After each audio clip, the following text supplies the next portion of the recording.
Greetings and welcome to the Neurotheology YouTube channel.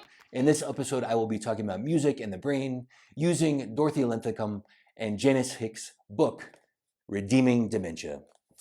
So this is an excellent book that talks about how we can maintain a sense of self even when we age, when we face dementia, when we face Alzheimer's.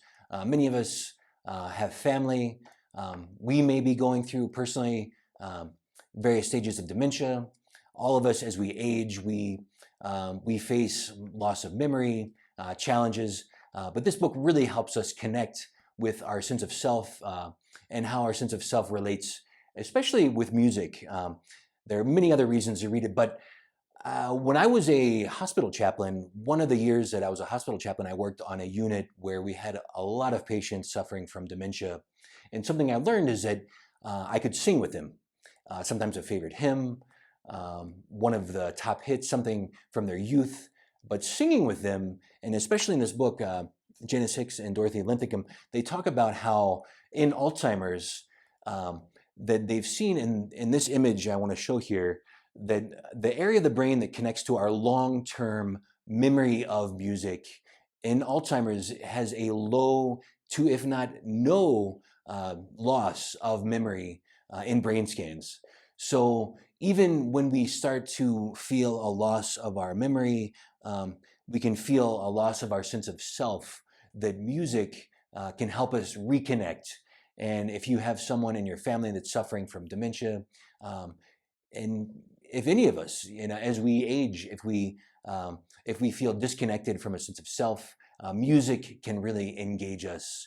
And in my time as a chaplain, when I would sing with patients a favorite hymn, be with them, it would really engage them and in the most beautiful ways. And Dorothy Linthicum and Janice Hicks talk about how when people suffering from dementia or Alzheimer's, when we sing or play the music from their youth, from favorite hymns, oldies, top hits, what happens is that engagement of the brain, what happens is people become more talkative, more communicative, and it can last for hours, even days. So it can really jumpstart us and really engage us. And I've seen it in my own life when I've sung for people that are suffering.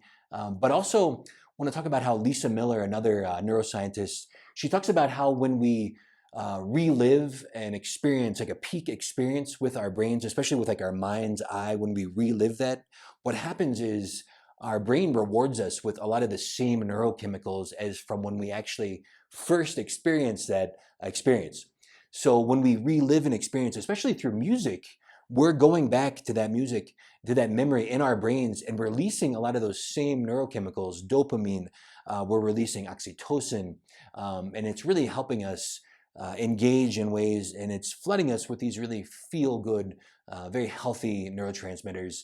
And from what Dorothy Linthicum and Janice Hicks talk about, we can really connect with a sense of music, even in our advanced years when we suffer from dementia and Alzheimer's. So it's a great book, lots of other reasons to read it, but I hope you can connect with music. I recommend finding a piece of music from a time in your life where you had a peak experience. Maybe you felt love or sense of connection with the divine or whatever it is, and play that music and let yourself relive that experience.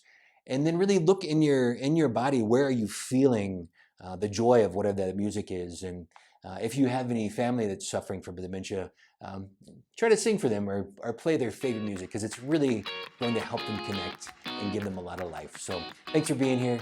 Thanks for all you do. Take care.